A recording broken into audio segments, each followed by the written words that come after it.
दोस्तों, ये कहानी एक अनाथ लड़की राखी की है, जिसके माँ-बाप बचपन में ही एक एक्सीडेंट में मारे गए थे। शुरू में तो राखी के चाचा ने उसकी देखभाल की, लेकिन 2 साल के बाद वो भी चल बसे। एक बार रेखा फिर अनाथ हो गई। अब उसके पास न खाने का कोई ठिकाना था, न ही रहने के लिए घर। अब उसके ज़िंदगी के दिन सड़क पर भीख मांगते गुजरता था और रात को वह एक पुलिया के नीचे और भिखारी बच्चों के साथ सो जाया करती थी। आप नमस्ते हिंदुस्तान देख रहे हैं। दोस्तों, शाम के 7 बज रहे थे। सूरज ढल चुका था।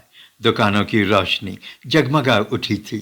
पास में ही एक ए ग्रेड का बड़ा रेस्टोरेंट था। रेस्टोरेंट के भी लाइट्स जल चुके थे और डाइनिंग हॉल के अंदर का नज़ारा बाहर से रेस्टोरेंट के शीशे की दीवारों से साफ दिख रहा था। जब दरवाजे ग्राहकों के आने जाने से खुलते तो चमचों और कांटों की खनखनाहट किसी म्यूजिक की तरह प्रतीत होती थी। कुछ दिनों से राखी की तबीयत खराब चल रही थी। वह दिन भर पुलिया के नीचे सोती रही। शाम को जब उसे जोरों की भूख लगी तो वह रेस्टोरेंट के पास आकर खड़ी हो गई, इस उम्मीद में कि कोई उसे अपना बचा हुआ खाना उसे दे देगा। रेस्टोरेंट में अमीर लोगों का तांता लगा हुआ था। बैरे एक से एक पकवान लेकर दौड़ रहे थे और नक्काशीदार टेबल्स पर सर्व कर रहे थे। शाही पनीर की महक और दम बिरयानी का जायका किसी के मुंह में भी पानी लाने के लिए काफ़ी था। ऐसे में राखी एक टक टकटकी लगाए रेस्टोरेंट में झांक रही थी, इस उम्मीद में कि कोई आएगा और उसे कुछ खाने को देगा। राखी एक 7 साल की छोटी सी बच्ची थी। जिंदगी ने उसे समय से पहले ही बड़ा कर दिया था। सड़क की सड़कों पर भीख मांगते हुए उसने सिर्फ तिरस्कार और अपमान ही देखा था। राखी कई कई दिनों भूखों सो जाया करती थी और उसका सुध लेने वाला कोई नहीं था। आज भूखों से इस होटल तक ले आई थी, इस उम्मीद से कि किसी अमीर आदमी की झूठन से वो पेट भर लेगी। उसका छोटा सा शरीर फटे पुराने कपड़ों में लिपटा हुआ था, जो उसके नन्हे से शरीर को ढकने में नाकामयाब हो रहा था। भूख से उसका पेट मरोड़ रहा था।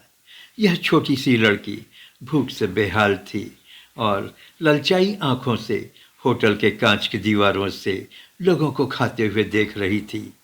उसका नन्हा सा दिल इंतज़ार कर रहा था कि कब कोई बाहर आए और उसे कुछ खाने को दे। तभी रेस्टोरेंट के मैनेजर की नज़र होटल के बाहर खड़ी रेखा पर पड़ती है। वह बौखलाया हुआ होटल के दरवाजे से बाहर आता है और रेखा के पास आकर चीखने लगता है, ए लड़की, यहाँ क्या कर रही हो? यहाँ से भाग जाओ, नहीं तो तुमको अंधेरे कमरे में बंद कर देंगे।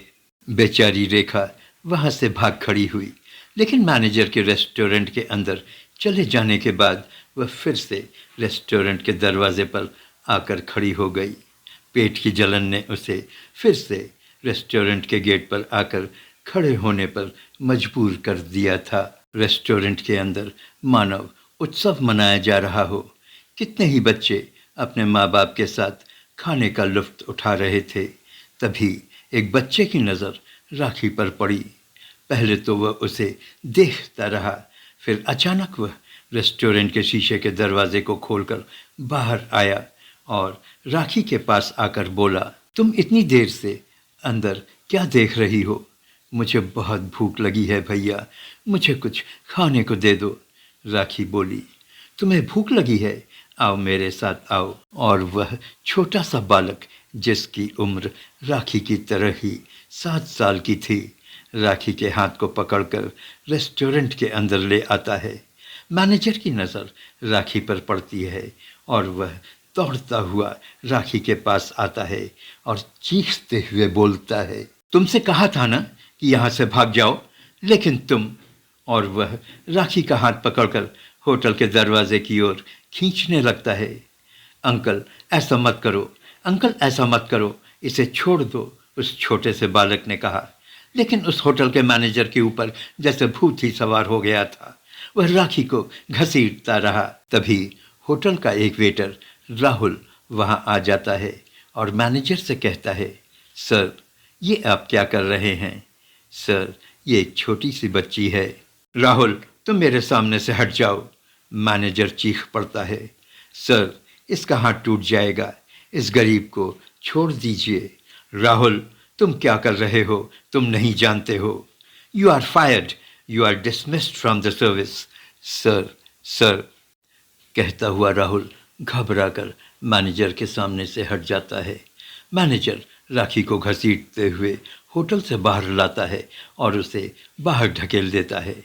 राखी लड़खड़ाते हुए होटल के बाहर खड़े एक व्यक्ति, जो कि एक चमचमाती हुई गाड़ी के बगल में खड़ा था, के कदमों में गिर जाती है।